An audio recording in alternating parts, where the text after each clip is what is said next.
With revenue up by over 1,000% year over year, to say Troika Media Group is hot is a bit of an understatement.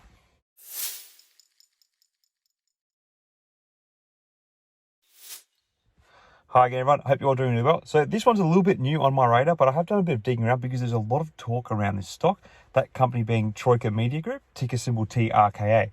Troika Media Group's recent financial results have generated a lot of attention from investors and analysts alike, with the company reporting revenue of $187.91 million just the other day, up by an astounding 1,125% year over year.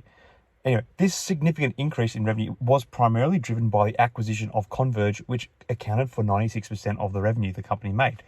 It's important to note, however, that while Converge contributed significantly to Troika's revenue, it also increased costs, including selling, general and administrative costs, which were up 61% year over year. The mixed earning results reported by Troika Media Group are another important aspect to consider.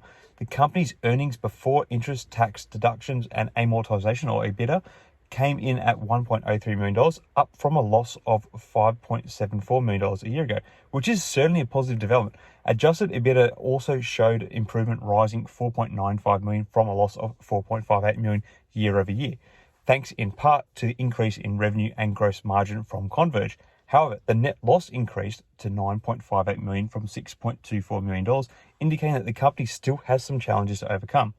One area that has raised some eyebrows among investors, however, and analysts, is the company's decision not to provide guidance for the upcoming quarter or year. The absence of guidance can be interpreted in a few different ways. On one hand, it could be a sign of uncertainty or lack of visibility on the company's future performance, which could be perceived negatively by some investors.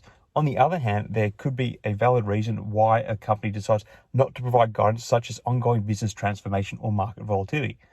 It is worth noting that the lack of guidance doesn't necessarily mean the company isn't doing well. Instead, it could simply reflect the fact that the company is in the process of reevaluating its strategy and may need time to assess its future prospects. As CEO Sid Timer pointed out, the company is now focused on optimizing its balance sheet and reviewing strategic alternatives as it works with Jefferies LLC to develop the best capital structure to grow the business and maximize shareholder value.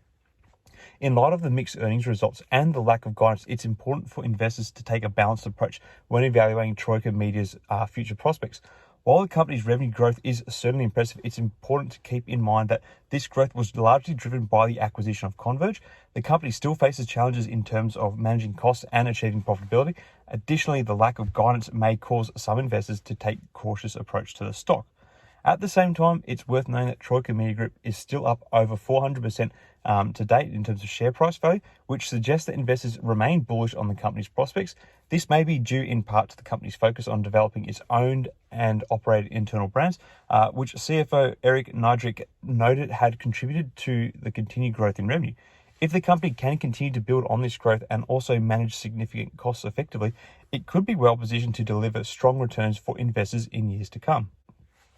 In conclusion, Troika Media Group's earnings report for the 6 months ended December 31st showcased impressive growth in revenue, primarily driven by the acquisition of Converge. However, the mixed earnings results and widening net losses, along with the lack of guidance for the upcoming quarter or year, may have contributed to the significant drop in the company's stock price. It remains to be seen how Troika Media Group will address these challenges and optimize its balance sheet to maximize shareholder value. Investors will undoubtedly continue to keep a close eye on the company's performance in the coming months ahead.